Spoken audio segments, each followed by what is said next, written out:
Welcome to This Explainer. Today, we're literally opening up a massive ledger. We're going to decode the 2019 legislative session by looking at the resulting fiscal 2020 state budget. To really wrap our heads around a budget this large, it actually helps to think of it like a giant, relatable household checkbook. Every single dollar coming in and every dollar going out represents a distinct priority, an investment, or a future obligation. We're going to trace the money to see exactly what Maryland is buying. Okay, so here is our roadmap. We're going to trace this money across four key areas: the $46.6 billion breakdown, funding Maryland's future, tackling health and safety, and finally, the looming fiscal cliff. This is going to help us understand exactly what this massive spending plan means for the everyday citizen. Section 1, the $46.6 billion breakdown. Before we dive into specific programs, we really need to establish the macro-level scale of the money we're looking at. To anchor us, let's talk about the Maryland State House, the exact place where these massive financial decisions are hammered out. For fiscal 2020, the budget totals an absolutely staggering $46.6 billion. Just to put that into perspective, that represents a 4% spending increase over the previous year. When you're dealing with billions, that is a huge jump in the size of the state's checkbook in a single year, and it's driven by some major new legislative priorities. Now, what's really fascinating is when we break down exactly where all that money goes. Think of it kind of like your own household budget. Your biggest expense is probably your mortgage, right? Well, for the state, the biggest expense is operating its own agencies, eating up 41% of the pie. Then you've got entitlements like Medicaid right behind it at over 27%. Nearly a fifth goes straight back to local governments, mostly for schools, while capital projects and debt service round out the rest of the whole shebang. It's a pretty striking look at how the state balances its massive financial portfolio. Moving on to Section 2, funding Maryland's future. This is where we get to look at the state's most prominent investments, the real crown jewels of the legislative session. Enter the blueprint for Maryland's future. This represents a rapid-fire series of policy hits from the Kirwan Commission, meant to completely transform the primary and secondary education system. We're not just seeing a vague general fund increase here. These are super targeted injections of capital. For example, $75 million goes straight into teachers' salary incentives to retain top talent. On top of that, tens of millions are focused squarely on equity, specifically targeting students with disabilities and schools in areas of concentrated poverty. Plus, there's $31.7 million to expand full-day pre-K for 4-year-olds and another $2 million for full-time mental health coordinators. Pretty sweeping changes, right? But wait, there's more. Combining the operating and capital budgets, the state is throwing down a massive commitment specifically for school construction. We are talking about over $500 million. For local communities, that literally translates directly into safer, more modern classrooms for kids and teachers alike. All right. Section 3, tackling health and safety.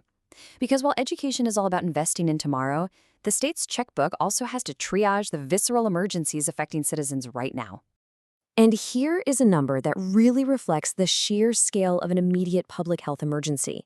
The fiscal 2020 budget targets nearly $710 million directly toward the opioid crisis in Maryland. The vast majority of those funds, roughly $622.5 million, are utilized for substance use disorder treatment through the Medicaid program. It's a prime example of how existing entitlement structures are being heavily leveraged to fight this ongoing crisis. On the public safety front, the budget allocates about $13 million for a Baltimore City crime prevention initiative. This funding is specifically earmarked to set up a brand new strike force and a regional intelligence center. The outlined goal of this interagency collaboration, which brings together state, local, and federal law enforcement, is to disrupt and dismantle violent gangs and drug trafficking organizations. The legislature also required that specific crime reduction strategies and performance measures be provided to track if these consolidated resources are actually effective. Another major policy change impacting the state checkbook is the minimum wage phase-in. Legislation passed to gradually bump the state minimum wage up to $15 per hour by January 1st, 2025. Now, looking strictly at the budgetary impact, this requirement pushes state spending up significantly in the coming years. Since the state employs people and pays healthcare providers, a higher wage floor automatically means increased general fund spending for state payroll costs and provider rate increases. Which brings us to Section 4, the looming fiscal cliff. We've seen all the impressive investments, but now we have to take a pretty sobering look at the long-term math. This sets the stage for a highly concerning math problem. Between 2020 and 2024, the state's ongoing revenues are projected to grow at an average annual rate of 3.2%. However, everyday spending is projected to grow at 5%.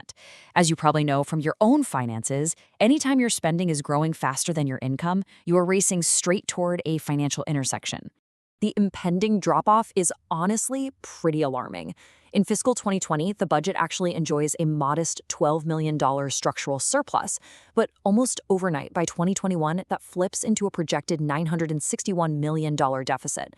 And because spending growth outpaces revenue year over year, that structural deficit snowballs to a massive $1.5 billion hole by 2024. Now, it's not all doom and gloom. The state isn't totally without a safety net right now.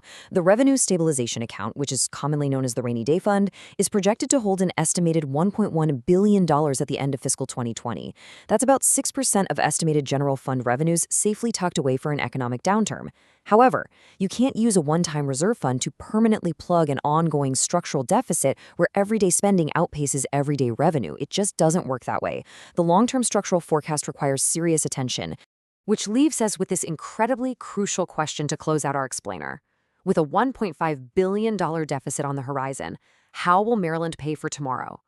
The 2019 legislative session delivered historic investments in education, it raised wages, and it funneled millions into fighting real, immediate health and safety crises.